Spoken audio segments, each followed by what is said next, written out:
Hallelujah.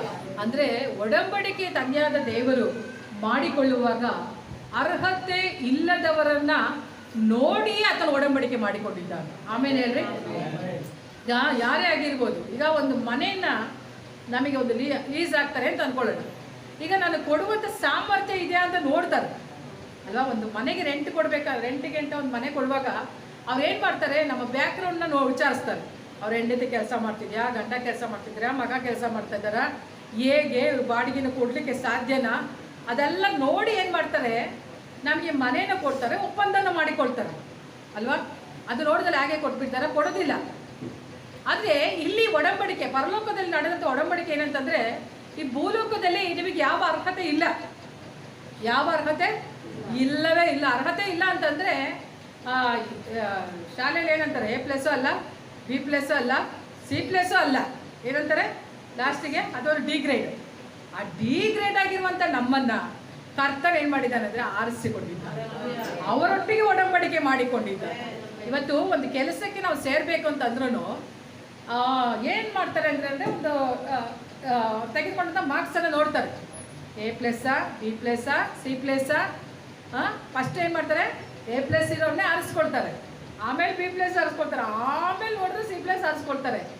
ಅದು ದೇವರು ಆಗಲ್ಲ. ಏನೂ ನೋಡಿಲ್ಲ, B ನೋಡಿಲ್ಲ, C ನೋಡಿಲ್ಲ. ನೀನು E ಆದ್ರೂ ಪರವಾಗಿಲ್ಲ, F ಆದ್ರೂ ಪರವಾಗಿಲ್ಲ, G ಆದ್ರೂ ಪರವಾಗಿಲ್ಲ, ಲಾಸ್ಟಿಗೆ 0 ಆದ್ರೂ ಪರವಾಗಿಲ್ಲ, ನಾನು ನಿನ್ನನ್ನು ಆರಿಸ್ಕೊಳ್ತೇನೆ. ಹಲ್ಲೆಲೂಯಾ. ಅಷ್ಟು ಒಳ್ಳೆಯ ದೇವರು ನಮ್ಮ ದೇವರಾಗಿದ್ದಾನೆ. ನಮ್ಮೊಟ್ಟಿಗೆ ಒಡಂಬಡಿಕೆ ಮಾಡಿಕೊಳ್ಳುವಾಗ ನಮ್ಮ ಹತ್ರ ಏನೂ ಇಲ್ಲ, ಏನು ಇಲ್ಲದಂಥ ನಮ್ಮೊಟ್ಟಿಗೆ ಆತನು ಒಡಂಬಡಿಕೆಯನ್ನು ಆತನು ಮಾಡಿಕೊಂಡಿದ್ದಾನೆ. ಆಮೇಲೆ ಹೇಳ್ರಿ, ಅಷ್ಟು ಒಳ್ಳೆಯ ದೇವರು ನಮ್ಮ ದೇವರಾಗಿದ್ದಾನೆ. ಹಲ್ಲೆಲೂಯಾ. ಈ ಒಡಂಬಡಿಕೆಯ ಒಳಗಡೆ ಯಾರೆಲ್ಲ ಬರ್ತಾರೋ ಅವ್ರಿಗೇನಿದೆ ಅಂತಂದರೆ ಸುರಕ್ಷತೆ ಇದೆ. ಅದು ಮಾತ್ರ ಅಲ್ಲದೆ, ಯಾರು ಯೇಸು ಕ್ರಿಸ್ತನ ರಕ್ತದ ಒಡಂಬಡಿಕೆ ಒಳಗೆ ಬರ್ತಾರೋ ಅವರ ಸಂತತಿ ಏನಾಗುತ್ತೆ ಅಂತಂದರೆ ಆಶೀರ್ವದಿಸಲ್ಪಡುತ್ತೆ. ಆಮೇಲೆ ರಾಹಾಬಳು ಏನು ಮಾಡ್ತಿದ್ದಾಳೆ ಅಂತಂದರೆ, ಗೂಢಚಾರರು ಬಂದಾಗ ಈ ದೇವರು ಮಾಡಿದಂಥ ಎಲ್ಲ ಕಾರ್ಯಗಳನ್ನು ಆಕೆ ಏನು ಮಾಡಿದ್ರು, ತಿಳಿದುಕೊಂಡಿದ್ದಾಳೆ. ಅಪ್ಪ, ಇಸ್ರಾಯೇಲರು ಆರಾಧನೆ ಮಾಡ್ತಾರಲ್ಲ, ಆ ದೇವರು ಸಾಮಾನ್ಯವಾದವನಲ್ಲ, ಆತನು ಅನೇಕ ಅದ್ಭುತಗಳನ್ನು ಮಾಡಿದವನಾಗಿದ್ದಾನೆ. ಅಂಥ ದೇವರನ್ನ ನಾನು ಸಹ ಅಂಗೀಕಾರ ಮಾಡಿಕೊಳ್ಬೇಕೆಂಬುದಾಗಿ ಅವಳು ದೃಢ ನಿಶ್ಚಯನ ಮಾಡಿಕೊಳ್ಳು. ಹಾಗಾಗಿ ಗೂಢಚಾರರ ಮನೆಗೆ ಬರುವಾಗ ಆಕೆ ಏನು ಮಾಡ್ತಿದ್ದಾಳೆ ಅಂತಂದರೆ, ನೀವು ಈ ಎರಿಕೋ ಒಂದು ಏನಂತಂದರೆ ಎರಿಕೋವನ್ನು ನಾಶಪಡಿಸುವಾಗ ನೀವೇನು ಮಾಡಬೇಕು ಅಂತಂದರೆ ನನ್ನ ಮನೆಯನ್ನು ನೀವು ಕಾಪಾಡಬೇಕೆಂಬುದಾಗಿ ಹೇಳಿ ಅವಳು ಭಾಷೆಯನ್ನು ತೆಗೆದುಕೊಳ್ತಾ ಇದ್ದಾಳೆ. ಹಾಗಾದರೆ ಅವಳೇನು ಮಾಡ್ತಿದ್ದಾಳೆ ಅಂತಂದರೆ, ಆ ಒಂದು ಗೂಢಚಾರರಿಗೆ ಹೇಳ್ತಾರೆ, ನನ್ನನ್ನು ನೀವು ಕಾಪಾಡಬೇಕು. ಹಾಗಾದರೆ ಅವಳು ಗೊತ್ತು, ನಾನು ಈ ಒಡಂಬಡಿಕೆ ಕೆಳಗೆ ಬರುವಾಗ ನನಗೆ ಸುರಕ್ಷತೆ ಇದೆ ಎಂಬುದಾಗಿ. ಹಲ್ಲೆಲೂಯಾ. ಯಾವಾಗ ನೀವು ಯೇಸು ಕ್ರಿಸ್ತನ ರಕ್ತದಲ್ಲಿ, ಆತನ ದೇಹದಲ್ಲಿ ನೀವು ಪಾಲ್ಗೊಳ್ತೀರೋ, ಆಗ ನಿಮ್ಮ ಜೀವಿತಕ್ಕೆ ಬೇಕಾದಂಥ ರಕ್ಷಣೆಯನ್ನು, ಸುರಕ್ಷತೆಯನ್ನು, ಸೇಫ್ಟಿಯನ್ನು ಕರ್ತನಾದ ದೇವರು ಆತನು ತನ್ನ ರಕ್ತದ ಮೂಲಕವಾಗಿ ಸ್ಥಾಪಿಸಿ ಆತನು ಕೊಡುವ ಆತನಾಗಿದ್ದಾನೆ. ಆಮೇಲೆ ಅಂದರೆ ಹಲ್ಲೆಲೂಯಾ. ಯಾವಾಗ ಆ ಕ್ರಿಸ್ತನ ದೇಹ ರಕ್ತವನ್ನು ನೀವು ಸ್ವೀಕರಿಸ್ತೀರೋ, ರಾಹಾಬಳು ಏನು ಮಾಡಿದ್ರು ಅಂತಂದರೆ, ಆ ರಕ್ತದ ಒಡಂಬಡಿಕೆಯ ಒಳಗೆ ಬಂದಿದ್ದರ ನಿಮಿತ್ತವಾಗಿ ಏನಾಯಿತು ಅಂತಂದರೆ, ಅವಳ ಒಂದು ಸಂತತಿಯಲ್ಲೇ ಯೇಸು ಕ್ರಿಸ್ತನ ಜನನ ಉಂಟಾಯಿತು ಎಂಬುದಾಗಿ ನೋಡ್ತೇವೆ. ಆಮೇಲೆ ಆಕೆ ಒಂದು ಜನರೇಷನ್ಗೆ ಆಶೀರ್ವಾದವಾಗಿ ಮಾರ್ಪಟ್ಟು, ಯಾವಾಗ ಯೇಸು ಕ್ರಿಸ್ತನ ದೇಹ ರಕ್ತದಲ್ಲಿ ನೀವು ಪಾಲ್ಗೊಳ್ತೀರೋ, ಹೊಸ ಒಡಂಬಡಿಕೆಯಿಂದ ಸ್ಥಾಪಿತವಾದಂಥ ಈ ರಕ್ತದಲ್ಲಿ ನೀವು ಪಾಲ್ಗೊಳ್ತೀರೋ, ಆಗ ನೀವು ಆಶೀರ್ವಾದ ಹೊಂದೋದು ಮಾತ್ರ ಅಲ್ಲ, ನಿಮ್ಮ ಸಂತತಿಗಳು ಆಶೀರ್ವಾದ ಹೊಂದುವಂಥದ್ದಾಗಿರುತ್ತೆ. ಆಮೇಲೆ ಹೇಳ್ರಿ, ಹಲ್ಲೆಲೂಯಾ. ಇದು ಈ ಒಂದು ಒಡಂಬಡಿಕೆ ಇದೆಯಲ್ಲ, ಈ ಒಡಂಬಡಿಕೆ ಬಂದು ನಮ್ಮ ಹೃದಯಗಳನ್ನು ಕರಗಿಸುವಂಥದ್ದಾಗಿರುತ್ತೆ. ಆಮೇಲೆ ಹೇಳ್ರಿ, ಈ ನಮ್ಮ ಹೃದಯವನ್ನು ಕರಗಿಸುವಂಥ ಒಡಂಬಡಿಕೆ. ಯಾಕೆ ಅಂತಂದರೆ, ರಾಹಾಬಳು ಏನಾಗಿದ್ದಾಳೆ, ವ್ಯಭಿಚಾರಿ ಆಗಿದ್ದಾಳೆ. ಅವಳು ವ್ಯಭಿಚಾರಿ. ಆದರೆ ವ್ಯಭಿಚಾರಿಯಾದಂಥ ರಾಹಾಬಳೊಟ್ಟಿಗೆ ದೇವರು ಏನು ಮಾಡಿದ್ದಾನೆ, ಒಡಂಬಡಿಕೆಯನ್ನು ಮಾಡಿಕೊಳ್ತಾ ಇದ್ದಾನೆ. ಆಕೆಯನ್ನು ರಕ್ಷಿಸ್ತಾ ಇದ್ದಾನೆ, ಆಕೆಗೆ ಬೇಕಾದ ಸೇಫ್ಟಿಯನ್ನು ಅದನ್ನು ಕೊಡ್ತಾ ಇದ್ದಾನೆ. ಯಾಕೆಂದರೆ ಅವಳನ್ನು ತಳ್ಳಿ ಬಿಡಲಿಲ್ಲ. ಅವಳು ಏನು ಮಾಡಿದ್ಲು, ನಂಬದ್ಲು, ವಿಶ್ವಾಸದ ಯಾವಾಗ ಇರ್ತಾಳೋ ಆಗ ಅವಳಿಗೆ ಏನಾಯಿತು ಅಂತಂದರೆ, ಆ ರಕ್ತದ ಒಳಗೆ ಬರುವಂಥ ಒಂದು ಅವಕಾಶವನ್ನು ದೇವರು ಏನು ಮಾಡಿದ್ರು, ಮಾಡಿಕೊಡ್ತು. ಹಾಗಾಗಿ ಅವಳು ಅಂದ್ಕೊಂಡ್ಲೆ ಏನಂತಂದರೆ, ಒಂದು ವೇಳೆ ನಾನು ಈ ದೇವರನ್ನು ನಂಬದೆ ಹೋದರೆ ನಾನೇ ಎರಿಕೆಯನ್ನು ಜನರಾಗಿ ನಾನು ಸಹ ನಾಶವಾಗಬೇಕಾಗಿತ್ತು. ಆದರೆ ಯಾವಾಗ ಆತನ ರೆಕ್ಕೆಯ ನೆರಳಲ್ಲಿ ಬಂದಳೋ ಆಗ ಅವಳಿಗೆ ಏನಾಯ್ತು ಅಂತಂದ್ರೆ ಅಲ್ಲಿ ಸುರಕ್ಷತೆ ಉಂಟಾಯಿತು. ಆಮೇಲೆ ಅದಕ್ಕೆ ದೇವರ ವಾಕ್ಯ ಹೇಳುತ್ತೆ, ಕೀರ್ತನೆ 91 ಹೇಳುತ್ತೆ, ಪರಾತ್ಪರನ ಮೊರೆಯುಕಿರುನು ಸರ್ವಶಕ್ತನ ಆಶ್ರಯದಲ್ಲಿ ಸುರಕ್ಷಿತನಾಗಿರುವನು. ಪರಾತ್ಪರನ ಅಂತಂದ್ರೆ ಯೇಸು ಕ್ರಿಸ್ತನನ್ನ ನಂಬುವರು ಕನ್ಯಾದ ದೇವರಲ್ಲಿ ಸುರಕ್ಷಿತವಾಗಿರುವರು. ಆಮೇಲೆ ಹೇಳ್ರಿ ಹಲ್ಲೆಲೂಯಾ. ಅದೇ ಜೀವ ಮತ್ತು ಮರಣದೊಟ್ಟಿಗೆ ಆದಂಥ ಒಡಂಬಡಿಕೆ ಆಗಿದೆ. ಮೊದಲನೇ ಒಡಂಬಡಿಕೆ ಕನ್ಯಾದ ದೇವರು ಆತನು ಎಲ್ಲಿ ಮಾಡಿಕೊಂಡಿದ್ದಾನೆ ಅಂತಂದಾಗ ಆತನು ಏದೇನಿನಲ್ಲಿ ಆತನು ಆ ಒಡಂಬಡಿಕೆಯನ್ನು ಮಾಡಿಕೊಂಡಿದ್ದಾನೆ. ಆ ಒಡಂಬಡಿಕೆ ಯಾವುದು ಅಂತ ನೋಡುವಾಗ ಕ್ರಿಸ್ತನಿಗೂ ಮತ್ತು ಕನ್ಯಾದ ದೇವರೊಟ್ಟಿಗೂ ನಡೆದಂಥ ಮೊದಲನೇ ಒಡಂಬಡಿಕೆ. ಎರಡನೇದು ಯಾರೊಟ್ಟಿಗೆ ಮಾಡ್ಕೊಳ್ತಾನೆ ಅಂತಂದರೆ ನೋಹನೊಟ್ಟಿಗೆ ಒಡಂಬಡಿಕೆಯನ್ನು ಮಾಡಿಕೊಳ್ತಾನೆ. ನೋಹನೊಟ್ಟಿಗೆ ಒಡಂಬಡಿಕೆಯನ್ನು ಮಾಡಿಕೊಳ್ಳುವಾಗ ಅಲ್ಲಿ ಜಲಪ್ರಳಯ ಉಂಟಾಗುತ್ತೆ. ಜಲಪ್ರಳಯ ಉಂಟಾದಾಗ ಆತನು ಹೇಳ್ತಾನೆ, ಜಲಪ್ರಳಯದಲ್ಲಿ ಎಲ್ಲರೂ ನಶಿಸಿ ಹೋದರು. ಆದರೆ ನೋಹನ ಯಜ್ಞವೇದಿಯನ್ನು ಕಟ್ಟುವಾಗ ದೇವರು ಹೇಳ್ತಾರೆ, ಇಂಥ ಒಂದು ಜಲಪ್ರಳಯವನ್ನು ನಾನು ಇನ್ನು ಮುಂದೆ ಉಂಟು ಮಾಡುವುದೇ ಇಲ್ಲ ಅಂತ ಹೇಳಿ ಅಲ್ಲಿ ಒಂದು ಒಡಂಬಡಿಕೆಯನ್ನು ನೋಹನೊಟ್ಟಿಗೆ ಮಾಡಿಕೊಳ್ತಾನೆ. ಅದನ್ನು ಹೇಳ್ತಾನೆ, ಇನ್ನು ಮುಂದೆ ನಾನು ಈ ಜನರನ್ನು ಈ ಒಂದು ಏನಂತ ಪ್ರಳಯದಿಂದ ನಾನು ಅಳಿಸುವುದೇ ಇಲ್ಲ ಎಂಬುದಾಗಿ ಆತನ ಅಲ್ಲಿ ಒಡಂಬಡಿಕೆಯನ್ನು ಮಾಡಿಕೊಳ್ತಿದ್ದಾನೆ. ಆ ಒಡಂಬಡಿಕೆ ಏನಂತಂದರೆ, ಈ ಜನರು ಕೆಟ್ಟವರೇ ಆದರೂ ಸಹ ಇವರನ್ನು ಪ್ರಕೃತಿಯ ಮುಖಾಂತರವಾಗಿ ನಾನು ನಾಶ ಮಾಡುವುದಿಲ್ಲ ಎಂಬಂಥ ಒಡಂಬಡಿಕೆಯನ್ನು ಆತನು ಮಾಡಿಕೊಂಡಿದ್ದಾನೆ. ಇದು ಎರಡನೇ ಒಡಂಬಡಿಕೆ. ಮೂರನೇ ಒಡಂಬಡಿಕೆ ಏನಂತಂದರೆ, ಅಬ್ರಾಮನೊಟ್ಟಿಗೆ ಆತನು ಒಡಂಬಡಿಕೆ ಮಾಡಿಕೊಂಡಿದ್ದಾನೆ. ಅಬ್ರಾಮನೊಟ್ಟಿಗೆ ಒಡಂಬಡಿಕೆ ಮಾಡಿಕೊಳ್ಳುವಾಗ ಅಲ್ಲಿ ನೋಡ್ತೇವೆ, ಅಲ್ಲಿ ಆ ಕುರಿಗಳನ್ನು, ದನಗಳು ಮತ್ತು ಮಣಕಗಳನ್ನು, ಆಡುಗಳನ್ನು ಅವನು ಕೊಯ್ದಿಡುವಾಗ ಕರ್ತನಾದ ದೇವರು ಮಧ್ಯದಲ್ಲಿ ಹಾದಿ ಹೋಗ್ತಾನೆ. ಆಗ ಒಂದು ಒಡಂಬಡಿಕೆಯನ್ನು ಮಾಡ್ಕೊಳ್ತಾನೆ. ಏನು ಮಾಡ್ಕೊಳ್ತಾನೆ ಅಂದರೆ, ನಿನ್ನ ಸಂತತಿಯನ್ನು ನಾನು ಏನು ಮಾಡ್ತೇನೆ, ಆಶೀರ್ವದಿಸ್ತೇನೆ. ಈ ಒಡಂಬಡಿಕೆಯನ್ನು ಎಲ್ಲಿಂದ ಯಾವ ರೀತಿಯಾಗಿ ಮಾಡಿದ್ದಾನೆ, ಅಲ್ಲಿಯೂ ಬಲಿಯ ಸಮರ್ಪಣೆ ಆಯಿತು. ಆ ಯಜ್ಞವೇದಿ ಮೇಲೆ ಅಲ್ಲಿ ಏನಾಯಿತು, ಬಲಿ ಸಮರ್ಪಣೆ ಆಯಿತು. ಆ ರಕ್ತ ಸುರಿಸಲ್ಪಡೋದ್ರ ಮೂಲಕವಾಗಿ ಅಲ್ಲಿ ಒಂದು ಒಡಂಬಡಿಕೆಯನ್ನು ಮಾಡಿಕೊಂಡಿದ್ದಾನೆ. ಅದರ ಮೂಲಕವಾಗಿ ಇವತ್ತು ದೇಶದಲ್ಲಿ ಎಲ್ಲರೂ ಸಹ ಅಬ್ರಾಮನ ಆಶೀರ್ವಾದಕ್ಕೆ ಇವತ್ತು ಪಾತ್ರರಾಗಿದ್ದಾರೆ. ಆಮೇಲೆ ನಾಲ್ಕನೇ ಒಡಂಬಡಿಕೆ ಯಾರೊಟ್ಟಿಗೆ ಅಂತ ನೋಡುವಾಗ, ದಾವೀದನ ಮತ್ತು ಯೋನಾತನನ ಮಧ್ಯದಲ್ಲಿ ಒಂದು ಒಡಂಬಡಿಕೆ. ಯಾರ ಮಧ್ಯದಲ್ಲಿ? ದಾವೀದನ ಮತ್ತು ಯೋನಾತನನ ಮಧ್ಯದಲ್ಲಿ ಒಂದು ಒಡಂಬಡಿಕೆ. ಯಾವ ಒಡಂಬಡಿಕೆ ಅದು ಅಂತ ನೋಡುವಾಗ, ಆ ಒಡಂಬಡಿಕೆ ಬಂದು ಸಂತತಿನ ಆಶೀರ್ವದಿಸುವಂಥ ಒಡಂಬಡಿಕೆ. ದಾವೀದನ ಒಂದು ಹೇಳುವಾಗ ಒಂದು ದೇವರಿಗೆ ಸಾದೃಶ್ಯ, ಯೋನಾತನ ಮಗ ಯೇಸು ಕ್ರಿಸ್ತನಿಗೆ ಸಾದೃಶ್ಯ. ಆಯ್ತಾ? ಅದೆಲ್ಲ ನಾನು ಮತ್ತೆ ಬೇರೆ ಸಮಯದಲ್ಲಿ ಹೇಳ್ತೀನಿ. ದಾವೀದನ ಮತ್ತು ಯೋನಾತನ ಮಧ್ಯದಲ್ಲಿ ಒಂದು ಒಡಂಬಡಿಕೆ ನಡೆಯಿತು. ಆ ಒಡಂಬಡಿಕೆ ಏನಾಯಿತು ಅಂತಂದರೆ ಸಂತತಿಗೆ ಆಶೀರ್ವಾದವಾಗಿದೆ. ಇವಾಗ ನೀವು ಯಾವಾಗ ಯೇಸು ಕ್ರಿಸ್ತನ ರಕ್ತದಲ್ಲಿ ನೀವು ಪಾಲ್ಗೊಳ್ತಿರೋ, ಕರ್ತನ ಏನು ಮಾಡ್ತಾನೆ ಅಂತಂದರೆ ನಿಮ್ಮ ಸಂತತಿ ನೆನಪು ಮಾಡಿಕೊಂಡು ಒಂದು ವೇಳೆ ನೀವು ಇಲ್ಲ ಅಂತಂದ್ರೂ, ಈ ಭೂಮಿಯಲ್ಲಿ ನೀನು ಇಲ್ಲ ಅಂದ್ರೂ ದೇವ್ರು ಏನು ಮಾಡ್ತಾರೆ ಅಂದರೆ ನಿನ್ನ ಮಕ್ಕಳನ್ನ ಆಶೀರ್ವಾದ ಮಾಡ್ತಾರೆ. ಆಮೇಲೆ ನೀನು ತಗೊಳ್ತಿಲ್ಲ ಕಮ್ಮಿನೇನು, ಅದಷ್ಟು ಸಾಮಾನ್ಯವಾದದ್ದಲ್ಲ. ನೀವು ತೆಗೆದುಕೊಳ್ಳುವಂಥ ಕರ್ತನ ಭೋಜನ ಇದೆಯಲ್ಲ, ಅಷ್ಟು ಸಾಮಾನ್ಯವಾದದ್ದಲ್ಲ. ನೀವು ಅದನ್ನು ತೆಗೆದುಕೊಳ್ಳುವಾಗ ನೀವು ಒಂದು ನೆನಪು ಮಾಡ್ಕೊಳ್ರಿ, ನೀವು ಒಂದು ವೇಳೆ ಈ ಲೋಕದಲ್ಲಿ ಇದ್ದು ನೀವು ಮರಣ ಒಂದು ಮೇಲೆಯೂ ನೀವು ಪರಿಶುದ್ಧ ಪಂಕ್ತಿಯಲ್ಲಿ ಪಾಲ್ಗೊಂಡಿರ್ತೀರ, ಒಡಂಬಡಿಕೆಯಲ್ಲಿ ಕರ್ತನ ಅದನ್ನು ನೆನಪು ಮಾಡಿಕೊಂಡು ನಿನ್ನ ಸಂತತಿನ ಆತನೇನು ಮಾಡ್ತಾನೆ, ಕಾಪಾಡುವ ಆತನಾಗಿದ್ದಾನೆ. ಇಲ್ಲಿ ಆ ಒಡಂಬಡಿಕೆ ಏನಾಯಿತು ಅಂತಂದರೆ, ಯೋನಾತನ ಮತ್ತು ದಾವೀದನೊಟ್ಟಿಗೆ ಮಾಡಿಕೊಂಡಂಥ ಒಡಂಬಡಿಕೆ ಸಂತತಿಯನ್ನು ರಕ್ಷಿಸಿತು. ಆಮೇಲೆ ಹಾಗೆ ಸಂತತಿಯನ್ನು ರಕ್ಷಿಸುವಂಥದ್ದಾಗಿರುತ್ತೆ. ಐದನೇದಾಗಿ ರೂತಳು ಮತ್ತು ಬೋವಾಜನೊಟ್ಟಿಗೆ ಒಂದು ಒಡಂಬಡಿಕೆ ನಡೆಯಿತು. ಯಾರೊಟ್ಟಿಗೆ ಒಡಂಬಡಿಕೆ ಅಂದರೆ ರೂತಳು ಮತ್ತು ಬೋವಾಜನೊಟ್ಟಿಗೆ ಒಡಂಬಡಿಕೆ. ಆ ಒಡಂಬಡಿಕೆ ಯಾವುದು ಅಂತ ನೋಡುವಾಗ, ಆ ಒಡಂಬಡಿಕೆ ನೀನು ಏನಾದರೂ ಕಳೆದುಕೊಂಡ್ರೂ ಪರವಾಗಿಲ್ಲ. ಏನಂತೆ? ನೀನು ಏನು ಕಳೆದುಕೊಂಡ್ರೂ ಪರವಾಗಿಲ್ಲ, ಅದನ್ನು ತಿರುಗಿ ಕೊಡುವಂಥ ಸಾಮರ್ಥ್ಯನ ಪಡೆದುಕೊಂಡಂಥ ಒಡಂಬಡಿಕೆ.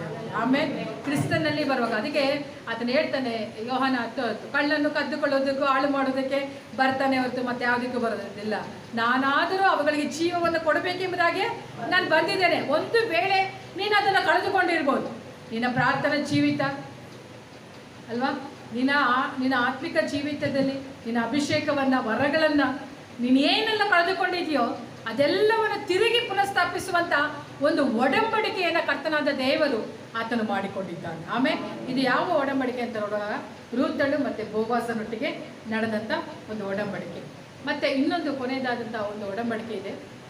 ಆ ಒಡಂಬಡಿಕೆ ಯೇಸು ಕ್ರಿಸ್ತನಿಗೂ ಸಭೆಗೂ ಮಧ್ಯದಲ್ಲಿ ನಡೆದಂಥ ಒಡಂಬಡಿಕೆ. ಆಮೇಲೆ ಹೇಳ್ರಿ, ಯೇಸು ಕ್ರಿಸ್ತನಿಗೂ ಮತ್ತು ಸಭೆಗೂ ಮಧ್ಯದಲ್ಲಿ. ಅದು ಯಾವುದಂತಂದರೆ ರಕ್ತದಿಂದ ಸ್ಥಾಪಿತವಾದಂಥ ಹೊಸ ಒಡಂಬಡಿಕೆ. ಇನ್ನೊಂದು ಒಡಂಬಡಿಕೆನ ಹೇಳಕ್ಕೆ ಬರುತ್ತೆ, 6 ಆಯಿತು. 7ನೇದು ಒಂದು 6ನೇದೇ ಒಂದು ಓಷಿಯನೊಟ್ಟಿಗೆ ನಡೆದಂಥ ಒಡಂಬಡಿಕೆ. ಓಷಿಯನಿಗೆ ಕರ್ತನ ಏನು ಹೇಳ್ತಾನೆ ಅಂತಂದರೆ, ನೀನು ಹೋಗು ಒಂದು ವ್ಯಭಿಚಾರಿಯನ್ನು ಹೋಗಿ ನೀನು ಮದುವೆ ಆಗು ಅಂತ ಹೇಳ್ತೀನಿ. ಅದಕ್ಕೆ ಓಷಿಯನ್ ಹೇಳ್ತಾನೆ, ನಾನು ಎಷ್ಟು ಪರಿಶುದ್ಧಿ. ಓಷಿಯನೊಂದು ಪ್ರವಾದಿ, ನಾನು ಹೋಗು ಒಂದು ವ್ಯಭಿಚಾರಿನ ಹೋಗಿ ಮದುವೆ ಆಗ್ಲಿಕ್ಕಾಗತ್ತಾ? ಯಾರಾದ್ರೂ ಮದುವೆ ಮಾಡ್ಕೊಳ್ಳಿಕ್ಕಾಗುತ್ತಾ? ಒಂದು ವ್ಯಭಿಚಾರಿನ ಹೋಗಿ ನಿನ್ನ ಮಗಳಿಗೆ ಕೊಟ್ಟು ಮಗನಿಗೆ ಮದುವೆ ಮಾಡ್ಕೊತಾರ? ಇಲ್ಲ. ಆದರೆ ದೇವ್ರು ಹೇಳ್ತಾರೆ, ಹೋಗಿ ಒಂದು ವ್ಯಭಿಚಾರಿನ ಹೋಗಿ ಮದುವೆ ಆಗುತ್ತೆ. ನಾನು ಹೋಗಿ ವ್ಯಭಿಚಾರಿನ ಮದುವೆ ಆಗ್ತಾರೆ. ಇದರ ಮೂಲಕ ಏನಂತಂದರೆ, ದೇವರ ವಾಕ್ಯ ಹೇಳುತ್ತೆ, ನೀವು ಪಾಪಿಗಳಾಗಿದ್ದ ವೇಳೆಯೂ ಕ್ರಿಸ್ತನು ನಿಮಗೋಸ್ಕರವಾಗಿ ಪ್ರಾಣ ಕೊಟ್ಟರು. ಆಮೇಲೆ ಹೇಳ್ರಿ, ಹಲ್ಲೆಲೂಯಾ. ಇದು ಯಾವುದು ಅಂತಂದರೆ, ನೀನು ಪಾಪಿಯಾದ ವೇಳೆಯೂ ನಾನು ನಿನ್ನನ್ನು ಪ್ರೀತಿ ಮಾಡ್ತಾ ಇದ್ದೇನೆ ಎಂಬಂಥ ಒಡಂಬಡಿಕೆಯನ್ನು ಸೂಚಿಸುವಂಥದ್ದಾಗಿರುತ್ತೆ. ಹಲ್ಲೆಲೂಯಾ. 7 ಒಡಂಬಡಿಕೆಯನ್ನು ಕರ್ತನು ಮಾಡಿದ್ದಾನೆ. ಒಂದೊಂದು ಒಡಂಬಡಿಕೆಯ ಎಕ್ಸ್ಪ್ಲನೇಷನ್ ಇದೆ, ಆದರೆ ಅದಷ್ಟು ಮಾಡಲಿಕ್ಕೆ ನನಗೆ ಸಮಯ ಇಲ್ಲ. ಹಾಗಾಗಿ ರೂತಳು ಮತ್ತು ಬೋವಾಜನೊಟ್ಟಿಗೆ ಮಾಡಿಕೊಂಡಂಥ ಒಡಂಬಡಿಕೆಯನ್ನು ನಾನು ಶಾರ್ಟಾಗಿ ಒಂದು 10 ನಿಮಿಷದಲ್ಲಿ ಹೇಳಿ ನಾನು ಮುಗಿಸ್ತಿದ್ದೇನೆ. ಓಕೆ, ನಾವಿಲ್ಲಿ ನೋಡ್ತೇವೆ ರೂತಳ ಪುಸ್ತಕದಲ್ಲಿ. ರೂತಳು ಏನು ಮಾಡಿದ್ಲು ಅಂತಂದರೆ, ನಾವು ಅಲ್ಲಿ ರೂತಳ ಪುಸ್ತಕದಲ್ಲಿ ಓರ್ಪಳಿ ಇದ್ದಾಳೆ, ಮತ್ತು ನವೋಮಿ ಇದ್ದಾಳೆ, ಎಲಿಮೆಲೇಕರಿದ್ದಾನೆ, ಮತ್ತು ಬೋವಾಸನಿದ್ದಾನೆ. ಇವರು ಮತ್ತು ಹತ್ತಿರದ ಸಂಬಂಧಿಕನು ಇದ್ದಾರೆ. ಇಲ್ಲಿ ರೂತಳು ಏನು ಮಾಡಿದ್ಲು ಅಂತಂದರೆ, ಅವಳು ನವೋಮಿ ಮಗನನ್ನು ಮದುವೆ ಆಗ್ತಾಳೆ. ಬೆತ್ಲೆಹೇಮಿನಲ್ಲಿ ಏನಾಯಿತು, ಬರಗಾಲ ಬಂತು. ಬರಗಾಲ ಬಂದಿದ್ದ ನಿಮಿತ್ತವಾಗಿ ಅವ್ರೇನು ಮಾಡಿದ್ರು, ಬೆತ್ಲೆಹೇಮನ್ನು ಬಿಟ್ಟು ಅವರು ಮೋವಾಬಿಗೆ ಹೋಗ್ತಾರೆ.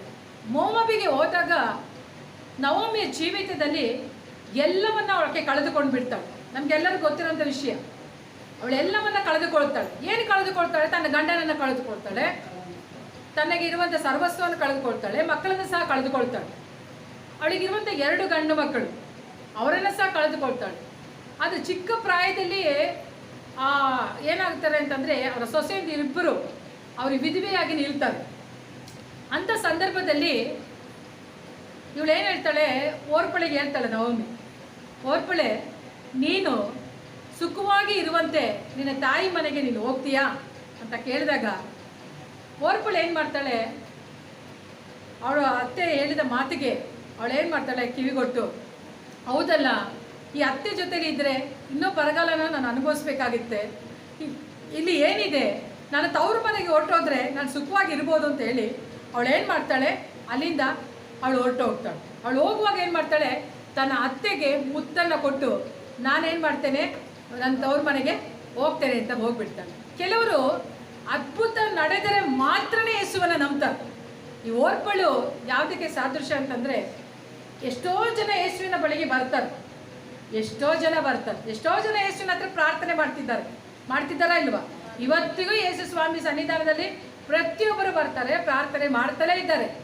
ಆದರೆ ಇವರೇನು ಮಾಡ್ತಿದ್ದಾರೆ ಅಂತಂದರೆ, ಅದ್ಭುತ ನಡೆದರೆ ಮಾತ್ರನೇ ಸ್ವಾಮಿ ನಾನು ಆರಾಧನೆ ಮಾಡ್ತೇನೆ, ಅದ್ಭುತ ಮಾಡಿದ್ರೆ ಮಾತ್ರನೇ ಚರ್ಚಿಗೆ ಬರ್ತೇನೆ, ನನ್ನ ಜೀವಿತದಲ್ಲಿ ಅದ್ಭುತ ನಡೆದರೆ ಮಾತ್ರನೇ ಯೇಸುವೇ ದೇವರು ಎಂಬುದಾಗಿ ನಾನು ಹೇಳ್ತೇನೆ.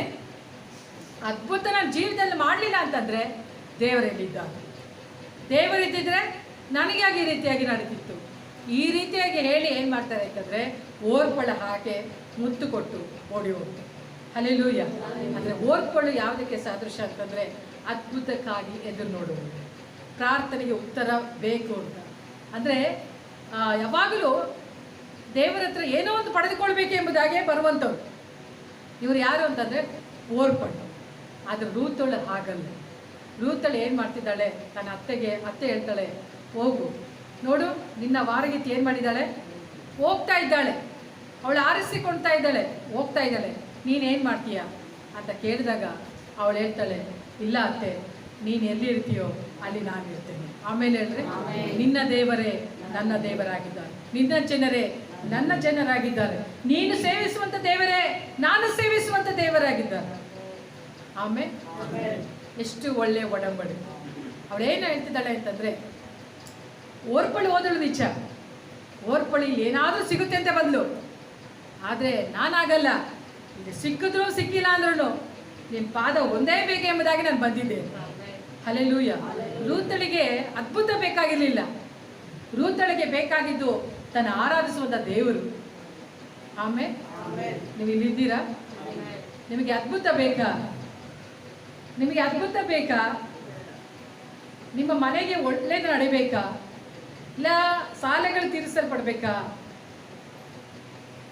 ಏನು ನಡಿಬೇಕು? ಅದ್ಭುತಗಳು ಮಿರಾಕಲ್ಸ್ಗಳು ಬೇಕಾ? ಅದು ಮಾತ್ರ ಸಾಕಾ? ಕರ್ತನು ಕೇಳ್ತಾನೆ, ಇದೋ ನೀನು ಕೇಳ್ತಾ ಇದೆಯಲ್ಲ, ನಾನು ಕೊಟ್ಬಿಡ್ತೀನಿ, ನಾನು ಕೊಡ್ತೀನಿ. ನೀನೇನೋ ಕೇಳ್ತಾ ಇದೆಯಾ, ನಾನು ಕೊಡ್ತೀನಿ, ತಗೋ. ಅಷ್ಟೇ ಸಾಕಾ ನಿನಗೆ? ಮತ್ತೆ ನೀನೇನು ಮಾಡ್ತೀಯ? ಪುನಃ ಅಗತ್ಯತೆಗಳೊಟ್ಟಿಗೆ ಬರ್ತೀಯ. ನಾಳೆ ಮತ್ತೆ ಒಂದು ಸ್ಲಿಪ್ನ ಇಟ್ಕೊಂಡು ಬಂದೇ ಬರ್ತೀಯ. ಈ ತಿಂಗಳು ರೇಷನ್ ತಗೊಂಡಿರ್ತೀವಿ, ಮುಂದಿನ ತಿಂಗಳು ನಾವು ಅಂಗಡಿಗೆ ಹೋಗಲ್ವಾ? ಹೋಗ್ತೀವಿ ಅಲ್ವಾ? ಅದೇ ಥರನೇ ದೇವ್ರ ಸಮ್ಮುಖದಲ್ಲಿ ಬರುವಾಗ ನಾವು ದೇವರು ಏನಾದರೂ ಮಾಡಬೇಕು ಅಂತ ನನಗೆ ಜೀವನದಲ್ಲಿ ಏನಾದರೂ ಮಾಡಲೇಬೇಕು ಅಂತ ಬರಬಾರ್ದು. ಪ್ರೇಯರ್ ಮಾಡ್ತಿದ್ದೀವಿ ಅಂತಂದರೆ ಆತನನ್ನು ಮಹಿಮೆ ಪಡಿಸ್ಲಿಕ್ಕೋಸ್ಕರವಾಗೇ ಮಾಡಬೇಕು. ಅಂದರೆ ಫಾದರ್ ಬರ್ಕ್ಮನ್ಸ್ ಹೇಳ್ತಾರೆ, ಆತನಿಗಾಗಿ ಆತನನ್ನು ಹುಡುಕ್ಬೇಕು. ಏನಂತೆ? ಇನ್ನೊಂದು ಸಾರಿ ಹೇಳಿ. ಆತನಿಗಾಗಿಯೇ ಆತನಂದ್ರೆ ಯಾರು? ಯೇಸುಗಾಗಿ ಯೇಸುವನ್ನು ಹುಡುಕ್ಬೇಕು. ಅದೇ ಇಲ್ಲಿ ಉಲ್ಟಾ. ಯಾರಿಗೋಸ್ಕರವಾಗಿ ಯಾರನ್ನ ಹುಡುಕ್ತಿದ್ದೀವಿ? ಚೆನ್ನಾಗಿ ಹೇಳಿ. ಯಾರಿಗೋಸ್ಕರವಾಗಿ ಯಾರನ್ನ ಹುಡುಕ್ತಿದ್ದೀವಿ? ನಮ್ಮ ಅಗತ್ಯತೆಗಳಿಗೋಸ್ಕರವಾಗಿ ನಾವು ದೇವರನ್ನ ಹುಡುಕ್ತಾ ಇದ್ದೀವಿ. ಆದರೆ ಫಾದರ್ ಬರ್ಕ್ಮನ್ಸ್ ಹೇಳ್ತಾರೆ, ನನಗೋಸ್ಕರವಾಗಿ ನಾನು ಯಾವತ್ತೂ ದೇವರನ್ನ ಹುಡುಕ್ಲಿಲ್ಲ. ಇವತ್ತು ನಾನು ಅಷ್ಟು ರಾಗಗಳನ್ನ ನಾನು ಬರೀತಿದ್ದೀನಿ ಅಂತಂದರೆ, ನನಗೋಸ್ಕರವಾಗಿ ನಾನು ದೇವರನ್ನ ಹುಡುಕದೆ, ಆತನಿಗಾಗಿ ಆತನನ್ನು ಹುಡುಕದೆ. ಆಮೇಲೆ ಯಾರು ಆತನಿಗಾಗಿ ಆತನನ್ನು ಹುಡುಕುತ್ತಾರೋ ಅವರ ಜೀವಿತದಲ್ಲಿ ಕೊರತೆ ಅನ್ನುವಂಥದ್ದೇ ಇರೋದು. ಹಲ್ಲೆಲೂಯಾ. ಈಗ ಕುರಿ ಇರುತ್ತೆ. ಕುರಿ ಏನು ಮಾಡುತ್ತೆ? ಕುರುಬನನ್ನು ಹುಡುಕಿ ಹೋಗುತ್ತೆ. ಅವನು ಎಲ್ಲಿ ಹೋದ್ರೂ ಅಲ್ಲೇ ಸುತ್ತಿ ಬರುತ್ತೆ. ನಿಜನಾ ಇಲ್ಲ? ಕುರುಬನ ಸ್ವರನ ಚೆನ್ನಾಗಿ ಕೇಳ್ಕೊಳುತ್ತೆ. ಕುರುಬ ಎಲ್ಲಿರ್ತಾನೆ ಅಲ್ಲೇ ಇರುತ್ತೆ. ಆಗ ಆ ಕುರಿಗೆ ಗೊತ್ತು, ನನ್ನ ಕುರುಬ ನನ್ನ ಜೊತೆಲಿದ್ದಾನೆ, ನನಗೆ ಕೊರತೆ ಇರೋದಿಲ್ಲ. ಅದಕ್ಕೆ ಕೀರ್ತನೆಗಾರನ ಬರುವಾಗ ಹೇಳ್ತಾನೆ, ಕರ್ತನ ನನಗೆ ಕುರುಬನಾಗಿದ್ದಾನೆ, ನಾನು ಕೊರತೆ ಪಡೋದಿಲ್ಲ. ಹಾಗಾದರೆ ಕುರುಬನಾಗಿ ನಿನ್ನ ಜೊತೆಲಿ ಅವತ್ತನ್ನು ಇರಬೇಕು. ನಾವಾಗಲ್ಲ, ನಾವೆಲ್ಲದಕ್ಕೂ ಆಪೋಸಿಟ್. ಅದಕ್ಕೆ ರೂತಳೆ ಏನು ಮಾಡ್ತಾಳೆ ಅಂತಂದರೆ, ಅವ್ರ ಅತ್ತೆಗೆ ಹೇಳ್ತಾಳೆ, ಇಲ್ಲ ಅದ್ಭುತ ನಡೆದರೂ ಪರವಾಗಿಲ್ಲ, ಅದ್ಭುತ ನಡೆದೇ ಹೋದರೂ ಪರವಾಗಿಲ್ಲ, ನಾನು ಮಾತ್ರ ನಿನ್ನ ಜೊತೆಲೇ ಇರ್ತೀನಿ. ಹಲ್ಲೆಲೂಯಾ. ಒಳ್ಳೇದೋ ಕೆಟ್ಟದ್ದೋ, ಮರಣನೋ ಜೀವನೋ, ಯಾವುದು ಬಂದರೂ ಸರಿನೇ, ನಾನು ನಿನ್ನ ಜೊತೆಲೇ ಇರ್ತೇನೆ. ಆಮೇಲೆ ಈ ಒಡಂಬಡಿಕೆ ಮದುವೆಯಲ್ಲಿ ಹೇಳ್ತಾರೆ ಅಲ್ವಾ, ಮರಣ ನಮ್ಮನ್ನು ಅಗಲಿಸುವ ತನಕ ನಾನು ನಿನ್ನೊಂದಿಗಿರ್ತೇನೆ, ಸಾಕುತ್ತೇನೆ, ಸಲಹುತ್ತೇನೆ, ನಿನ್ನನ್ನು ಆಧರಿಸ್ತೇನೆ. ಈ ಒಡಂಬಡಿಕೆ ಎಲ್ಲಿ ನಡೆಯುತ್ತೆ? ಮದುವೆ. ಅದೇ ಪ್ರಕಾರವಾಗಿ ರೂತಳೆ ಹೇಳ್ತಾಳೆ, ನಾನು ನಿನ್ನ ಜೊತೆಲೇ ಇರ್ತೇನೆ, ಸಾಯುವವರೆಗೂ ಇರ್ತೇನೆ, ನಿನ್ನನ್ನು ಆಧರಿಸ್ತೇನೆ, ಕೊನೆಯವರೆಗೂ ನಿನ್ನ ಜೊತೆ ನಿಲ್ತೇನೆ ಅಂದರೆ. ಹಲ್ಲೆಲೂಯಾ. ಈ ರೂತಳು ಯಾವಾಗ ದೃಢವಾಗಿ ನಿಲ್ತಾಳೋ ಆಗ ನವೋಮಿ ಏನು ಮಾಡ್ತಾಳೆ ಅಂದರೆ, ಆಕೆಗೆ ಬೇಕಾದಂಥ ಹೊಸ ಜೀವಿತವನ್ನು ಕೊಡಲಿಕ್ಕೆ ಅವಳು ಪ್ರಾರಂಭಿಸ್ತಾಳೆ. ಆಮೇಲೆ ಯಾವಾಗ ನೀವು ರೂತಳು ಅಂತಂದರೆ ಸಭೆ, ಯಾವಾಗ ಅದ್ಭುತ ನಡೆದರೂ ಅದ್ಭುತ ನಡೆದೇ ಹೋದ್ರೂ ನನ್ನ ದೇವರ ಒಟ್ಟಿಗೆ ನಾನು ಇರ್ತೇನೆ ಅಂತ ನೀವು ನಿಲ್ತಿರೋ, ಆಗ ದೇವರು ಏನು ಮಾಡ್ತಾರೆ ಅಂತಂದರೆ ಪರಿಶುದ್ಧಾತ್ಮನನ್ನು ನಿಮಗೆ ಸಹಾಯಕನಾಗಿ ಅದನ್ನು ಕಳಿಸಿದ್ದಾರೆ. ಆಮೇಲೆ ಹೇಳ್ರಿ, ನವೋಮಿ ಯಾರು ಅಂತಂದಾಗ ನವೋಮಿ ಪರಿಶುದ್ಧಾತ್ಮನಿಗೆ ಸಾದೃಶ್ಯವಾಗಿದ್ದಾಳೆ. ಹಲ್ಲೆಲೂಯಾ. ಆಕೆ ಏನು ಮಾಡ್ತಿದ್ದಾಳೆ? ಬೆತ್ಲೆಹೇಮಿಗೆ ಬರ್ತಾಳೆ. ಬೆತ್ಲೆಹೇಮಿಗೆ ಬಂದ ಮೇಲೆ 2ನೇ ಅಧ್ಯಾಯದಲ್ಲಿ ನೋಡ್ತೇವೆ, ಆಕೆ ರೂತಳಿಗೆ ಹೇಳ್ತಾಳೆ, ನೋಡು ನನ್ನ ಸಮೀಪ ಬಂದಿದ್ದಾನೆ, ಆತನ ಹೊಲಕ್ಕೆ ನೀನು ಹೋಗು. ಯಾರ ಹೊಲಕ್ಕೆ ಹೋಗು? ನನ್ನ ಸಮೀಪ ಬಂಧುವಿನ ಹೊಲಕ್ಕೆ ಹೋಗು, ಅಲ್ಲಿ ಹೋಗಿ ಅಕ್ಕಲಾಯ್ದುಕೊಂಡು ಬಾ ಅಂತ ಹೇಳ್ತಾಳೆ. ಹೊಲ ಎಂಬುವಂಥದ್ದು ಆತ್ಮಿಕ ಮಂಡಲ. ಆಮೇಲೆ ಹೇಳ್ರಿ, ಹೊಲ ಅನ್ನುವಂಥದ್ದು ಆತ್ಮಿಕ ಮಂಡಲ. ಹೊಲ ಅನ್ನುವಂಥದ್ದು ದೇವರ ಸನ್ನಿಧಾನ. ಹೊಲ ಅನ್ನುವಂಥದ್ದು ದೇವರ ಸನ್ನಿಧಾನ. ಪರಿಶುದ್ಧಾತ್ಮ ದೇವರು ಏನು ಮಾಡ್ತಾರೆ ಅಂತಂದರೆ, ನೀವು ಅದ್ಭುತ ನಡೆದ್ರು ಅದ್ಭುತ ನಡೆದೇ ಹೋದ್ರು ಪರಿಶುದ್ಧಾತ್ಮನೇ ನಾನು ನಿನ್ನ ಜೊತೆ ಇಳ್ತೀನಿ ಅಂತ ಹೇಳಿದಾಗ ಪರಿಶುದ್ಧಾತ್ಮ ದೇವರೇ ನಿಮ್ಮನ್ನು ಹೊಲಕ್ಕೆ ನಡೆಸುವಾತನಾಗಿದ್ದಾನೆ. ಆಮೇಲೆ ಹೊಲದಲ್ಲಿ ನೀವು ಯಾವಾಗ ದೇವರ ಸನ್ನಿಧಾನದಲ್ಲಿ ಇರ್ತೀರೋ, ಪ್ರಾರ್ಥನೆ ಕೇಳಿದ್ರು ಪ್ರಾರ್ಥನೆ ಕೇಳಿಲ್ಲ ಅಂದ್ರೂ ಪರವಾಗಿಲ್ಲ, ನಾನು ಪ್ರಾರ್ಥನೆ ಮಾಡೇ ಮಾಡ್ತೇನೆ, ಮಾಡೇ ಮಾಡ್ತೇನೆ. ನಾನು ಚೆನ್ನಾಗಾದ್ರೂ ಪರವಾಗಿಲ್ಲ, ಚೆನ್ನಾಗಾಗಿಲ್ಲ ಅಂದ್ರೂ ಪರವಾಗಿಲ್ಲ, ದೇವ್ರು ನನಗೆ ಕೊಟ್ಟರು ಪರವಾಗಿಲ್ಲ, ಕೊಟ್ಟಿಲ್ಲ ಅಂದ್ರೂ ಪರವಾಗಿಲ್ಲ. ಅದಕ್ಕೆ ಹಬ್ಬಕ್ಕೂಕನು ಹೇಳಿದ ಪ್ರಕಾರವಾಗಿ ಪುಟ್ಟಿಗಳಲ್ಲಿ ದ್ರಾಕ್ಷರಸ ಇಲ್ಲದೆ ಹೋದ್ರೂ ಪರವಾಗಿಲ್ಲ, ಕೊಟ್ಟಿಗೆಗಳಲ್ಲಿ ಕರುಗಳು ಇಲ್ಲದೆ ಹೋದ್ರೂ ಪರವಾಗಿಲ್ಲ, ನಾನು ಅದರ ಸನ್ನಿಧಾನದಲ್ಲಿ ಸಂತೋಷವಾಗಿರ್ತೀನಿ ಎಂಬುದಾಗಿ ತೀರ್ಮಾನ ಮಾಡಿದರೆ ಸಾಕು. ಪರಿಶುದ್ಧಾತ್ಮನು ತೆಗೆದುಕೊಂಡು ಹೋಗಿ ಆತನು ದೇವರ ಸನ್ನಿಧಾನದಲ್ಲಿ ಆತ ನಿಲ್ಲಿಸುವಾತನಾಗಿದ್ದಾನೆ. ಯಾವಾಗ ದೇವರ ಸನ್ನಿಧಾನದಲ್ಲಿ ನೀವು ನಿಂತುಕೊಳ್ತೀರೋ ಆಗ ಅಲ್ಲಿ ಬೋವಾಜನು ಎಂಟ್ರಿ ಆಗ್ತಾನೆ. ಆಮೇಲೆ ಹೇಳ್ರಿ ಹಲ್ಲೆಲೂಯಾ. ಯಾವ ಪರಿಶುದ್ಧಾತ್ಮನ ಏನು ಮಾಡ್ತಾನೆ ಅಂತಂದರೆ, ಅಯ್ಯೋ ಇವಳ ಜೀವಿತದಲ್ಲಿ ಒಂದು ಅದ್ಭುತ ನಡೆಯಲಿಲ್ಲ, ಆದರೂ ನನ್ನನ್ನು ಬಂದ್ಬಿಟ್ಟಿದ್ದಾಳಲ್ಲ, ನಾನು ಇವಳಿಗೋಸ್ಕರ ಏನು ಮಾಡಿಲ್ಲ, ಆದರೆ ಇವಳ ತಗೊಂಡೋಗಿ ದೇವ್ರ ಸಮ್ಮುಖದಲ್ಲಿ ನಿಲ್ಲಿಸೋಣ ಅಂತೇಳಿ ನಿಲ್ಲಿಸ್ತಾನೆ. ನಿಲ್ಲಿಸಿದ ಮೇಲೆ ಏನು ಮಾಡ್ತಾನೆ ಅಂದರೆ, ನೀವು ಆರಾಧನೆ ಮಾಡ್ತಾ ಇರುವಾಗಲೇ ಯೇಸು ಕ್ರಿಸ್ತನನ್ನು ನಿನ್ನ ಬಳಿಗೆ ಆತನ ಕರೆತರುವಾತನಾಗಿದ್ದಾನೆ. ಆಮೇಲೆ ಹೇಳ್ರಿ ಹಲ್ಲೆಲೂಯಾ. ಇಲ್ಲಿ ನವೋಮಿ ಹೊಲಕ್ಕೆ ಕಳಿಸಿದ್ಲು, ರೂತಳು ಬೋವಾಜನ ಹೊಲಕ್ಕೆ ಬಂದ್ಲು. ಅಕ್ಕಲಾಯ್ತಾ ಇರುವಾಗ ಬೋವಾಜನ್ ಬರ್ತಾನೆ, ನೋಡಿ ಅವಳನ್ನು ಏನು ಮಾಡ್ತಾನೆ, ಮಾತನಾಡಿಸ್ತಾ ಇದ್ದಾನೆ. ಆಮೇಲೆ ಕೆಲಸದವ್ರಿಗೆ ಹೇಳ್ತಾನೆ, ಇವಳು ಅದನ್ನು ಆರಿಸಿಕೊಳ್ಳುವಾಗ ಯಾವ ತಡೆಗಳನ್ನು ಮಾಡಬೇಡ್ರಿ, ಅವಳು ಅಕ್ಕಲನ್ನು ಕೂಡಿಸಿಕೊಳ್ಳಿ ಅಂತ ಆಜ್ಞೆನೇ ಕೊಡ್ತಾ ಇದ್ದಾನೆ. ಹಾಗೆಯೇ ದೇವರ ಸಮ್ಮುಖದಲ್ಲಿ ನಾವು ಕುಳಿತುಕೊಳ್ಳುವಾಗ ಪರಿಶುದ್ಧಾತ್ಮನು ಯಾವಾಗ ದೇವರ ಸಮ್ಮುಖದಲ್ಲಿ ನಮಗೆ ಕೂರಿಸ್ತಾನೋ ಆಗ ಯೇಸು ಕ್ರಿಸ್ತನ ಎಂಟ್ರಿ ಆಗ್ತಾರೆ. ಎಂಟ್ರಿಯಾಗಿ ದೇವದೂತರಿಗೆ ಹೇಳ್ತಾರೆ, ನಾನು ಶಿಲುಬೆಯಲ್ಲಿ ಸಂಪಾದಿಸಿದಂಥ ಯಾವ ಏನಂತಂದ ಆಶೀರ್ವಾದಗಳಿಗೂ ಇವರಿಗೆ ತಡೆ ಮಾಡಬೇಡಿ. ಆಮೇಲೆ ಹೇಳ್ರಿ ಹಲ್ಲೆಲೂಯಾ. ಯಾವ ಆಶೀರ್ವಾದಗಳಿಗೂ ತಡೆ ಮಾಡಬೇಡಿ ಎಂಬುದಾಗಿ ಹೇಳಿ ನೀವು ದೇವರ ಸಮ್ಮುಖದಲ್ಲಿ ಇದ್ದು ಅಕ್ಕಲಾಯುವಂಥ ಒಂದು ಅಧಿಕಾರವನ್ನು ಕರ್ತನು ಆತನು ಕೊಡುವಾತನಾಗಿದ್ದಾನೆ. ಆಮೇಲೆ ಇದೇ ರೂತಳಿಗೆ ಮತ್ತೆ ಬೋವಾಜನೊಟ್ಟಿಗೆ ನಡೆದಂಥ ಒಂದು ಒಡಂಬಡಿಕೆ. ಆಮೇಲೆ ಈ ಒಡಂಬಡಿಕೆ ಇದೆಯಲ್ಲ, ಇದು ಪುನಃ ನಮ್ಮನ್ನ ಚೈತನ್ಯಗೊಳಿಸುವಂಥದ್ದಾಗಿರುತ್ತೆ. ನಾವು ಏನನ್ನು ಕಳೆದುಕೊಂಡಿದ್ದೇವೋ ಅದನ್ನು ಕರ್ತನಾದ ದೇವರು ತನ್ನ ಹೊಲದಲ್ಲಿ ಆತನು ಕೊಡುವಾತನಾಗಿದ್ದಾನೆ. ಆಮೇಲೆ ಆತನ ಪ್ರಸನ್ನತೆಯಲ್ಲಿ ತಿರುಗಿ ಬರುವಾಗ ನೀವು ಅದನ್ನು ಪಡೆದುಕೊಳ್ಳುವಂಥದ್ದಾಗಿರ್ತೀರ. ಇಲ್ಲಿ ನಾವು ನೋಡ್ತೇವೆ, ರೂತಳು ಬೋವಾಜನ ಹೊಲಕ್ಕೆ ಹೋಗ್ತಾಳೆ. ಹೊಲಕ್ಕೆ ಹೋದಾಗ ಅಕ್ಕಲಾಯ್ತಾ ಇದ್ದಾಳೆ. ಅಂದರೆ ಫಸ್ಟ್ ಡೇ ಅವಕ್ಕೆ ಬರ್ತಾಳೆ. ಬಂದಾಗ ಹೊಲ ಯಾರ್ದಾಗಿತ್ತು? ಬೋವಾಜನದಾಗಿತ್ತು. ಆದರೆ ಎರಡನೇ ದಿನ ಬರುವಾಗ ಆ ಹೊಲ ಯಾರ್ದಾಗಿದೆ ಅಂತಂದರೆ ರೂತಳದೇ ಆಗಿದೆ. ಆಮೇಲೆ ಹೇಳ್ರಿ ಹಲ್ಲೆಲೂಯಾ. ಫಸ್ಟ್ ಬಂದಾಗ ಅವಳಿಗೇನು ಗೊತ್ತಿರಲಿಲ್ಲ, ಬಂದು ಹೆಂಗೆ ಆರಾಧನೆ ಮಾಡಬೇಕು ಅಂತ ಗೊತ್ತಾಗಿಲ್ಲ, ಹೆಂಗೆ ಪ್ರೇಯರ್ ಮಾಡಬೇಕು ಅಂತ ಗೊತ್ತಾಗಿಲ್ಲ. ಪರಿಶುದ್ಧಾತ್ಮ ದೇವರು ನಿಲ್ಲಿಸಿದ್ರು. ಯೇಸು ಸ್ವಾಮಿ ಬಂದರು, ದೂತರಿಗೆ ಅಪ್ಪಣೆ ಕೊಟ್ಟರು. ಮೂರನೇ ದಿನ ಬರುವಾಗ ಏನಾಯಿತು, ಅಲ್ಲಿ ರೂತಳಿಗೆ ಬೋವಾಜನ ಏನು ಮಾಡ್ತಿದ್ದಾನೆ ಅಂತಂದರೆ, ರೂತಳು ಬಂದು ಆತನ ಪಾದದ ಹತ್ರ, ಬೋವಾಜನ ಪಾದದ ಹತ್ರ ಮಲ್ಕೊಳ್ತಿದ್ದಾಳೆ. ಯಾಕಂದ್ರೆ ಸಮಯ ಇಲ್ಲ ನನಗೆ ಎಕ್ಸ್ಪ್ಲೈನ್ ಮಾಡೋಕ್ಕೆ, ಹಂಗಾಗಿ ನೀವು ಕತೆ ಥರ ಹೇಳ್ತಾ ಇದ್ದೀನಿ. ಅಲ್ಲಿ ಬಂದು ಅವಳು ಪಾದದ ಹತ್ರ ಮಲ್ಕೊಳ್ತಾ ಇರುವಾಗ ಆ ಹೊದಿಕೆಯನ್ನು, ಅವನ ಮೇಲಿರುವಂಥ ಹೊದಿಕೆಯನ್ನು ಹಾಕ್ತಾ ಇದ್ದಾಳೆ. ಹೊದಿಕೆ ಹಾಕಿದಾಗ ಏನಾಗುತ್ತೆ ಅಂತಂದರೆ, ಅರ್ಥ ಏನಂತಂದರೆ, ನನ್ನ ಆಸ್ತಿಗೆಲ್ಲ ನೀನೇ ಹಾಕಿದಾರು, ಏನಂತೆ, ನನ್ನ ಆಸ್ತಿಗೆಲ್ಲ ನೀನೇ ಹಾಕಿದಾರಳು ಅಂತ ಸೂಚಿಸುವಂಥದ್ದೇ ಹೊದಿಕೆ. ಆಮೇಲೆ ಹೇಳ್ರಿ ಹಲ್ಲೆಲೂಯಾ.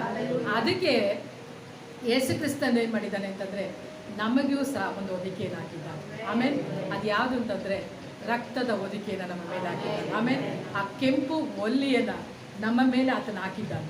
ಆ ರಕ್ತದ ಹೊದಿಕೆ ನಮ್ಮ ಮೇಲೆ ಇರೋದ್ರಿಂದಲೇ ಇವತ್ತು ಕ್ರಿಸ್ತನಲ್ಲಿರುವಂಥ ಸಕಲ ಆಶೀರ್ವಾದಗಳನ್ನು ಇವತ್ತು ನಾವು ಸ್ವತಂತ್ರಿಸಿಕೊಳ್ಳುವಂಥವರಾಗಿದ್ದೇವೆ. ಆಮೇಲೆ ಒಂದು ದಿನ ಹೊಲ ಯಾರದಾಗಿತ್ತು ಅಂತಂದರೆ, ಬರೀ ಅಂದರೆ ಬೋವಾಜನದಾಗಿತ್ತು, ಅಂದರೆ ಒಬ್ಬ ಯಜಮಾನನಿಗೆ ಸಂಬಂಧಪಟ್ಟದಾಗಿತ್ತು. ಆದರೆ ಮಾರನೇ ದಿನಕ್ಕೆ ಬರುವಾಗ ಯಾವಾಗ ಹೊದಿಕೆ ಮೇಲೆ ಹಾಕಲ್ಪಡ್ತೋ ಆಗ ಅದು ರೂತಳಿಗೆ ಸ್ವಂತವಾಗಿ. ಆಮೇಲೆ ಕ್ರಿಸ್ತನಲ್ಲಿರುವಂಥ ಆಶೀರ್ವಾದವನ್ನು ಹಳೆ ಒಡಂಬಡಿಕೆಯಲ್ಲಿ ನಾವು ಸ್ವತಂತ್ರಿಸಿಕೊಳ್ಳಲಿಕ್ಕೆ ಆಗಲಿಲ್ಲ. ಆದರೆ ಯಾವಾಗ ಹೊಸ ಒಡಂಬಡಿಕೆಗೆ ಬರ್ತೇವೋ, ರಕ್ತದಿಂದ ಸ್ಥಾಪಿತವಾದಂಥ ಹೊಸ ಒಡಂಬಡಿಕೆ ಏನು ಮಾಡ್ತಂತಂದರೆ, ಆ ಹೊದಿಕೆಯನ್ನು ನಮ್ಮ ಮೇಲೆ ಹಾಕಿದ ಕೂಡಲೇ ಕ್ರಿಸ್ತನಲ್ಲಿರುವಂಥ ಸಕಲ ಆತ್ಮೀಯ ಮೇಲುಗಳು ಇವತ್ತು ನಮಗೆ ಸ್ವತಂತ್ರವಾಗಿದೆ. ಆಮೇಲೆ ಇದನ್ನು ಯಾರು ನಿಮಗೆ ಕೊಡುವಂಥ ಅಗತ್ಯತೆ ಇಲ್ಲ. ಯಾಕೆ ಗೊತ್ತಾ? ಯೇಸು ಕ್ರಿಸ್ತನು ಶೈಲನಿಗೆ ಮಾತ್ರ ಯಜಮಾನನಲ್ಲ. ಯೇಸು ಕ್ರಿಸ್ತನು ಏನಂತಾರೆ, DGS ದಿನಕರನ್ಗೆ ಯಜಮಾನನಲ್ಲ. ಯೇಸು ಕ್ರಿಸ್ತನು ಎಲ್ಲರಿಗೂ ಯಜಮಾನನಾಗಿದ್ದಾನೆ. ಆಮೇಲೆ ಆತನು ಎಲ್ಲರಿಗೂ ಹೊದಿಕೆಯನ್ನು ಹಾಕಿ ಆಗಿದೆ. ಹಾಗಾದರೆ ಇವತ್ತು ಹೊಲ ಯಾರದು ಅಂತಂದರೆ ನಿಮ್ಮದೇ. ಹಲ್ಲೆಲೂಯಾ. ಆತ್ಮಿಕ ಮಂಡಲ ಅನ್ನುವಂಥದ್ದು ಇವತ್ತು ಕರ್ತನು ಯಾರಿಗೆ ಕೊಟ್ಟಿದ್ದಾನೆ ಅಂತಂದರೆ ಭೂಲೋಕದಲ್ಲಿರುವಂಥ ನಿಮಗೆ ಆತನು ಕೊಟ್ಟಿದ್ದಾನೆ. ಹಲ್ಲೆಲೂಯಾ. ಒಂದು ದಿನ ಕೂಲಿ ಮಾಡಿ ತಿಂದರೆ ಸಾಕು ಅನಂತ ಜೀವನದಲ್ಲಿ ಇದ್ದಂಥ ರೂತಳಿಗೆ ಆದರೆ ಸ್ವಂತ ಹೊಲದಲ್ಲೇ ದುಡಿದು ತಿನ್ನುವಂಥ ಒಂದು ಭಾಗ್ಯವನ್ನು ದೇವರು ಕೊಟ್ಟಿದ್ದಾರೆ. ಹಲ್ಲೆಲೂಯಾ. ಇದೇ ಏನಂತಂದರೆ ರಕ್ತದಿಂದ ಸ್ಥಾಪಿತವಾದಂಥ ಒಂದು ಒಡಂಬಡಿಕೆ. ಆಮೇಲೆ ಅದೇ ಬೋವಾಜನೊಟ್ಟಿಗೆ ನಡೆದಂಥ ಒಡಂಬಡಿಕೆ. ರೂತಳು ಏನಂತಂದರೆ ಒಂದು ವೇಳೆ ಓರ್ಪಳ ಹಾಗೆ ಅದ್ಭುತ ನಡೀಲಿಲ್ವಲ್ಲ ಹೇಳಿ ಹಿಂತಿರುಗಿ ಹೋಗಿದ್ರೆ ಇಂಥ ಒಂದು ಲೈಫನ್ನು ಅವಳು ಕಾಣದಲ್ಲೇ ಹೋಗ್ತಾ ಇದ್ಳು.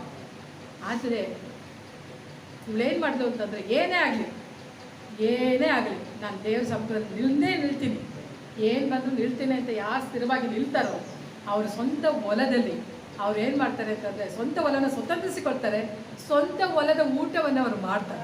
ಆಮೇಲೆ ಅದನ್ನು ಕರ್ತನ ಏನು ಮಾಡ್ತಾನೆ ಅಂದರೆ ಅನುಗ್ರಹಿಸುವಾತನಾಗಿದ್ದ. ಹಲ್ಲೆಲೂಯಾ. ಇದಕ್ಕೆ ಫಾದರ್ ಅವರು ಬರೆದಂಥ ಹಾಡು ಏನಂತಂದರೆ ಬೋವಾಸ್ ಹಾಡು ಕೇಳಿದ್ರಲ್ಲ, ಬೋವಾಸ್ ಬೋವಾಸ್ ಪೋರ್ವೆಯಾಲೆಂಡೆ ಮೂಡುಮಯ್ಯ ಏಸಯ್ಯ ಏಸಯ್ಯ ಗನ್ಬಿನಾಲೆಂಡೆ ಮೂಡುಮಯ್ಯ ಪೋರ್ವೆ ವಿರಿತೆ ಓಡುಮಯ್ಯ ಗೋಧುಮೆಯಾಲೆಂಡೆ ನಿರಪುಮಯ್ಯ ಪೋರ್ವೆ ವಿರಿತೆ ಓಡುಮಯ್ಯ ಪೋರ್ವೆಯಾಲೆಂಡೆ ನಿರಪುಮಯ್ಯ ಬೋವಾಸ್ ಬೋವಾಸ್ ಪೋರ್ವೆಯಾಲೆಂಡೆ ಮೂಡುಮಯ್ಯ ಏಸಯ್ಯ ಏಸಯ್ಯ ಗನ್ಬಿನಾಲೆಂಡೆ ಮೂಡುಮಯ್ಯ. ಹಲ್ಲೆಲೂಯಾ. ನಾವೇನು ಕಳೆದುಕೊಂಡಿದ್ದೇವೋ ಈ ಒಡಂಬಡಿಕೆ ಏನು ಮಾಡುತ್ತೆ ಅಂತಂದರೆ ರಕ್ತದಿಂದ ಸ್ಥಾಪಿತವಾದಂಥ ಒಡಂಬಡಿಕೆ ತಿರುಗಿ ನಮಗೆ ಕೊಡುವಂಥದ್ದಾಗಿರುತ್ತೆ. ಆಮೇಲೆ ಇವತ್ತು ನಿಮ್ಮ ಮನಸ್ಸಿನಲ್ಲಿ ನಾನು ಏನು ಕಳೆದುಕೊಂಡಿದ್ದೇನೋ ಅಂತ ನೀವು ಅಂದ್ಕೊಳ್ತಾ ಇದ್ದೀರೋ, ಇಲ್ಲ ನನಗೆ ಯಾರು ಆಶ್ರಯ ಇಲ್ಲ ಅಂತ ಅಂದ್ಕೊಳ್ತಾ ಇದ್ದೀರೋ, ಆದರೆ ಕರ್ತನ ಹೇಳ್ತಾನೆ ನಾನಿದ್ದೇನೆ. ಆಮೇಲೆ ನವೋಮಿ ಹಾಗೆ ಕರ್ತನ ಹೇಳ್ತಾನೆ ನಾನಿದ್ದೇನೆ. ಪರಿಶುದ್ಧಾತ್ಮ ದೇವರು ಹೇಳ್ತಾನೆ ನಾನಿದ್ದೇನೆ, ನಿನಗೆ ಬೇಕಾದಂಥ ಒಲವನ್ನು ತೋರಿಸ್ಲಿಕ್ಕೆ ನಾನಿದ್ದೇನೆ. ನಿನ್ನ ಒಂದು ಸ್ವಂತ ಪ್ಲೇಸ್, ನಿನಗೆ ಆದಂಥ ಒಂದು ಫೀಲ್ಡನ್ನು ನಾನು ಇಟ್ಟಿದ್ದೇನೆ. ಹಲ್ಲೆಲೂಯಾ. ನೀನು ಸ್ವಂತ ಊಟವನ್ನು ಮಾಡಲಿಕ್ಕೋಸ್ಕರವಾಗಿ. ಆಮೇಲೆ ಈ ಒಂದು ರೂತಳು ಮತ್ತು ಬೋವಾಸನೊಟ್ಟಿಗೆ ಒಡಂಬಡಿಕೆ ಇದೆಯಲ್ಲ, ಅದು ನನಗೆ ಭಾಳ ಇಷ್ಟವಾದಂಥ ಸಬ್ಜೆಕ್ಟ್. ಯಾಕಂದರೆ 2004ನೇ ಇಸ್ವಿ 2003ನೇ ಇಸ್ವಿ ನಮ್ಮಮ್ಮ ಎಕ್ಸ್ಪೈರ್ಡ್ ಆಗಿಬಿಟ್ರು 2003ರಲ್ಲಿ. ನಮಗೆ ಬಹಳ ಕಷ್ಟ. ಇದೊಂದು ಹೇಳಿ ನಾನು ಮುಗಿಸ್ತೇನೆ. ಭಾಳ ಕಷ್ಟದಲ್ಲಿ ಇದ್ದೇವೆ ನಾವು. ನಮ್ಮ ಅನೋಕ ಒಂದು 3 ವರ್ಷ ಹುಡುಗ. ಆಗ ನಮಗೆ ಊಟ ಮಾಡಲಿಕ್ಕೂ ಸಹ ನಮಗೆ ಭಾಳ ಕಷ್ಟ. ಮನೆಯಲ್ಲಿ ಅವನಿಗೂ ಸಹ ಊಟ ತಿನ್ನಿಸ್ಲಿಕ್ಕೂ ನಮ್ಮಿಂದ ಆಗ್ತಾ ಇರಲಿಲ್ಲ. ಹೆಚ್ಚಾಗಿ ಹೇಳ್ಬೇಕಂದ್ರೆ ನಮ್ಮ ಅನಕ್ಕನಿಗೆ ಕಾಫಿ ಡಿಕಾಕ್ಷನ್ನೇ ನಾನು ಹೆಚ್ಚಾಗಿ ಕೊಟ್ಟಿರುವಂಥದ್ದು. ಅಂಥ ಒಂದು ಸಮಯದಲ್ಲಿ ನಾವಿದ್ವಿ. ನಾವು ಹೊರಗಡೆ ಮನೆ ಮಾಡ್ಕೊಂಡಿದ್ವಿ. ಭಾಳ ಕಷ್ಟ, ಬಾಡಿಗೆ ಕಟ್ಟಲಿಕ್ಕೆ ಆಗ್ತಾ ಇರಲಿಲ್ಲ. ಭಾಳ ಕಷ್ಟದಲ್ಲಿ ನಾವು ಜೀವಿಸ್ತಾ ಇದ್ವಿ.